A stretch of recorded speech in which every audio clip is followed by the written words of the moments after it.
تغییر از زندانیان سیاسی در زندانهای خامنه‌ای در سراسر کشور که سه‌شنبه‌های هر هفته برای مخالفت و اعتراض به اعدام‌های بی‌وقفه اعتصاب غذا می‌کنند. بله، راه مقابله با رژیم اعدام و قتل عام اعتراض و شورش و گسترش مقاومت و قیام برای سرنگونی است. حق با پرستاران دلیل است که در اعتراضهای شجاعانه خود حرف همه مردم را تکرار کردند که فقط کف خیابون به دست میاد حقمون. فقط کف خیابون به دست میاد حقمون. فقط کف خیابون به دست میاد حقمون. حق با آنهاست که گفتند قدرت ما جمع ماست، حاصل دسترنج ماست. قدرت ما جمع ماست، حاصل دسترنج ماست. قدرت ما جمع ماست، حاصل دسترنج ماست.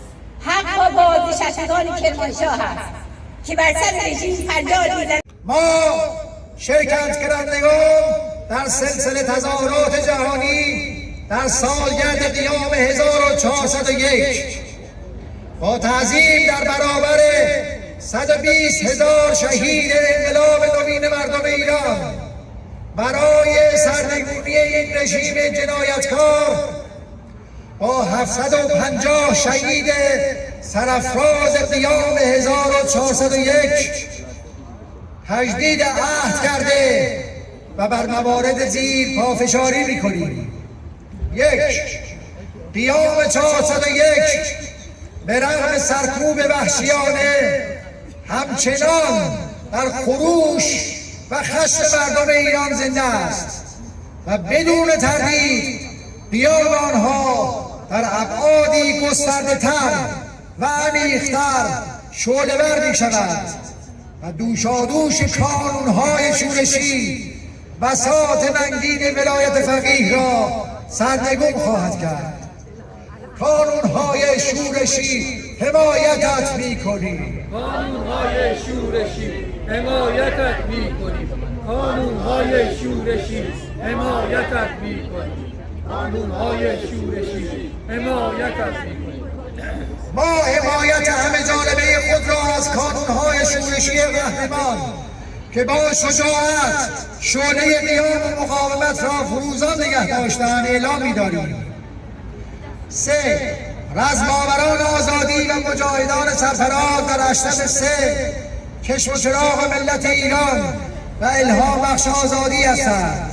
از جامعه جهانی می‌خواهیم حقوق آنان را در چارچوب کنوانسیون 1951 پناهندگی و کنوانسیون اروپایی حقوق بشر و دیگر قوانین بین‌المللی تضمین کنند. 4. از ابتدای مرداد ماه و روی کار آمدن رئیس جمهور جدید رژیم بیش از 160 زندانی اعدام شدند. خامنه‌ای با این خونریزی‌ها بیهوده تلاش می‌کند از انفجار خشم خلق جلوگیری کند. ما از کارزار نب اعدام خانم مریم رجوی رئیس جمهور برگزیده مقاومت ایران که در زندان‌های ایران نیز جریان دارد حمایت می‌کنیم و از جامعه جهانی و کلیه مدافعان حقوق بشر می‌خواهیم به حمایت از این کارزار برخیزند. 5.